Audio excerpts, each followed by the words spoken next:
Hey everybody, Josh the RV Nerd here at Haylett RV. Got a nice little Thor Freedom kind of 23-foot mini home coming in on trade right now. Very nice, clean execution, really good fit and finish. I've seen a couple different manufacturers like Coachman make a few versions of a layout like this.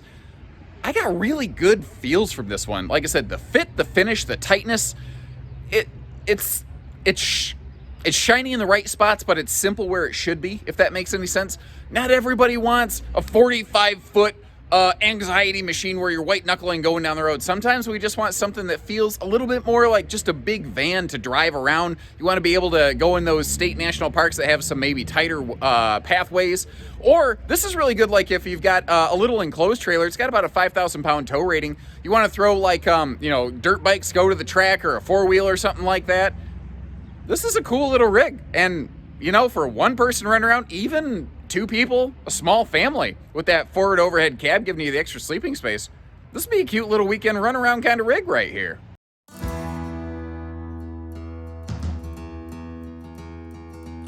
This is what I'm saying. There's a special quality about this.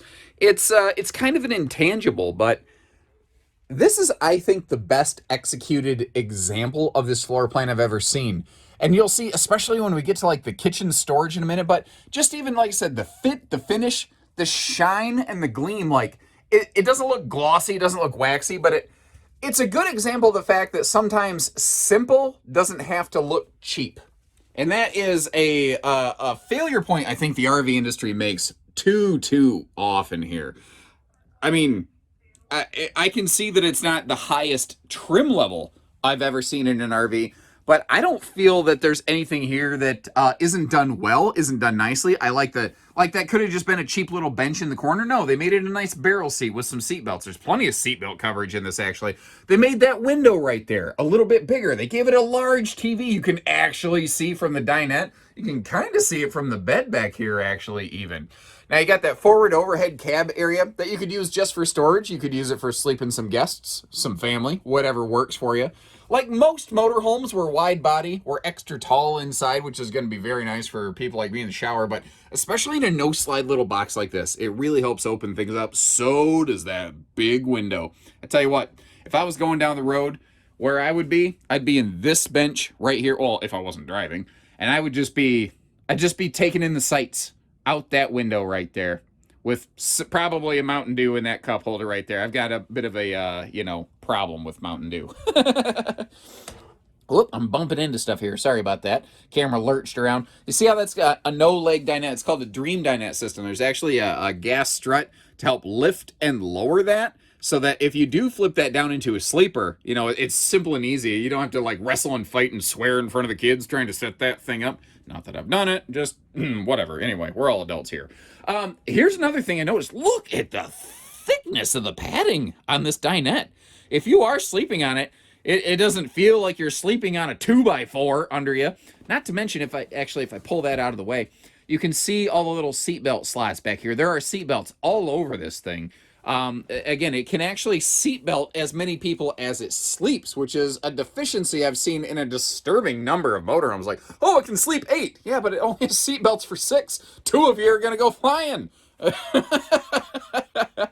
The cab area is simple but effective, and really I suppose you could say that about the whole RV.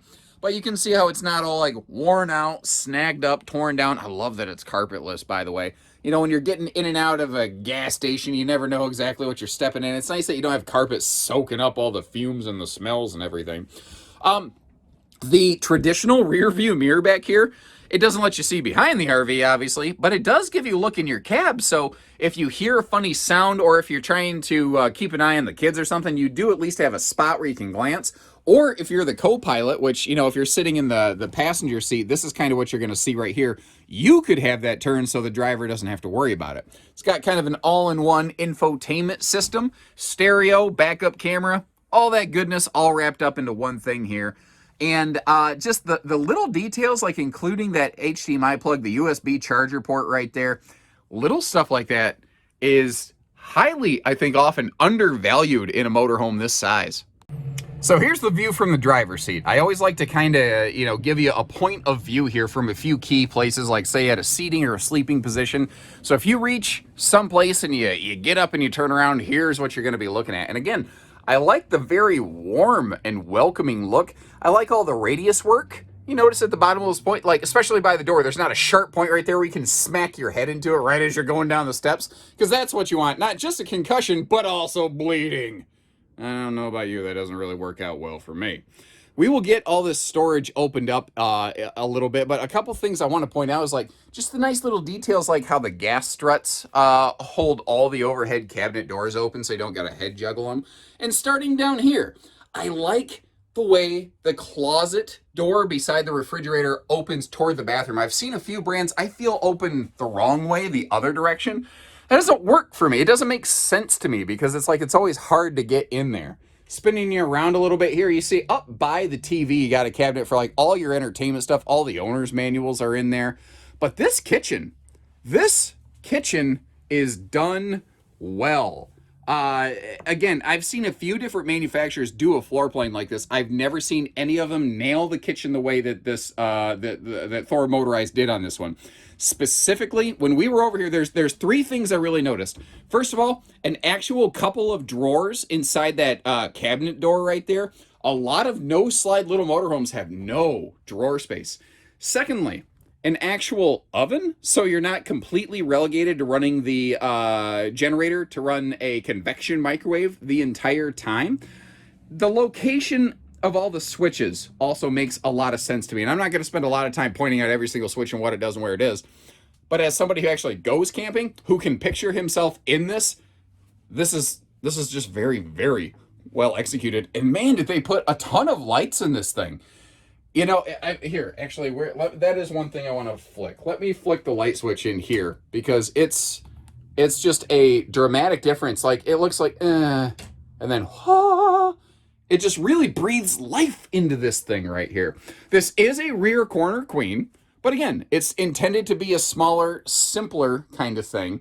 But the good news is there's a huge chunk of storage below that, and it's not really eating up a lot of floor space. I think whenever we're looking at a smaller coach like this, I think we understand that there's a couple small accommodations like that we're making. Little details too, like just as dumb as it sounds, a light switch above the bed that you can actually reach from the bed. A lot of these little no-slide Cs just don't take the time to do that. This one, again, it has just enough in all of the right places, like a little door stopper down here, as dumb as it sounds, so that your door handle doesn't bang into things. Sometimes 25 cents of prevention is worth like, $10 of cure. Porcelain foot flush stool right here might be a little tight if you're fluffy. You're just going to have to try it on like a pair of pants and sit down and see how it fits you. Imagine if you can have yourself a good time in here after a little while. I haven't really found any significant sort of dings or blemishes. I think the only thing I can say in some sort of derogatory fashion about the exterior, because I always try to get the defects or something out of the way first, so you know exactly what you're getting into. I like to set that expectation. Is the skin looks sun-kissed. It was stored outside. I think it has it's seen some sun. That being said, I think a good wash and wax treatment would take a lot of that oxidation off there and it'd give it a lot of that original gleam, like that gel coat kind of shine. So we're on an E350 chassis. This, I believe, should have about a 5,000 pound tow rating. These hand-coop tires, which, I'm sorry, I can't say hand-coop tire without, the word kook, that tire's a little low. We're going to get that aired up. I just kind of noticed that. I don't like that, and I don't want it sitting there like that. But all the tires look really good here. I mean, even looking around, I'm not seeing, like, corrosion or anything like that. Stuff looks pretty darn good. The 4,000 generator fired right up for me. It's only got about 12 hours. Basically, my guess is they probably did a couple, like, Walmart parking lot, Cracker Barrel stayover kind of things. And maybe they just had the air running while they were inside. I'm not sure, but it sure doesn't look like they put a whole awful lot of stress on that generator right there. And again, the small size, it's barely a stretched chassis. This is going to feel like kind of like driving a big 15-passenger van. Now, it's not going to feel like driving my little compact car. I got a little gas saver just to buzz me back and forth to work, but it's not going to feel big and intimidating. It's not going to feel like it has that giant floating front end like a lot of larger coaches tend to have. It's going to feel very manageable. So if, again, you're a little intimidated by the larger size of like a big towable fifth wheel or a larger motorhome, this is a great little alternative to get you out there. The awning, I mean, really, they put the biggest awning on it they could. It obviously, well, I don't know if it's obvious, but it does have LED lighting. And this big storage compartment under that corner bed here, you've got the, so that thing right there and that thing right there, those are like just little flip top things. You can lift this up. There's little storage buckets underneath, very handy for like wheel checks and stuff. But here's what's cool. You see that little drain plug down in there? You can throw it like a bag of ice in there. Bam! Built-in cooler. How neat is that? And then you can just pull the drain plug and let the water dribble out. No big deal. You've got a little picnic table included with it, but that also, when it all those tops kind of come into play, kind of creates like a nice little storage space, you know? This doesn't have a power step, but it does have that kind of little drop-down bucket right there. It's, theoretically, you might bump that on like a speed bump or something. So if you are going on a speed bump, you want to make sure you go real slow so you're not compressing the suspension so much. Just a little pro tip from your Uncle Josh on these mini homes. And other than needing just a quick little broom bath, the roof of this looks pretty good. Again, it does definitely look like it was stored outdoors because there's a couple fixtures here that have a little sun kissing to them. We talked about that at ground level.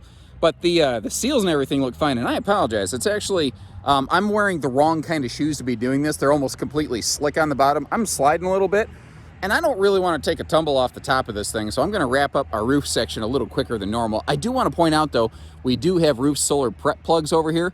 That is a generic plug adapter. It makes me think at some point, maybe somebody parked off-grid and they did throw a couple panels on this. They might have been portable and removable because there's been nothing installed in the roof. But you do have the ability to do that. So overall, I'm not really seeing anything that scares me. Not in the slightest, top to bottom, up, down, inside, and out. Only 9,600 miles, 12 hours on the generator. She's barely broke in. She's ready to go. It looks like a couple people took a couple trips and just decided to get something a little bit bigger, effectively, is how it works out. But if you like something a little bit smaller, you give us a call. Short of that, remember, we can do hitching, like if you need a little tow bar for a vehicle you want to pull behind it. You got a trade, you need financing. We do all that stuff. When you're ready, we're ready. We're family owned and operated. And folks, we'd love to meet you. So take care, stay safe, have fun, and happy Haylett camping, everyone.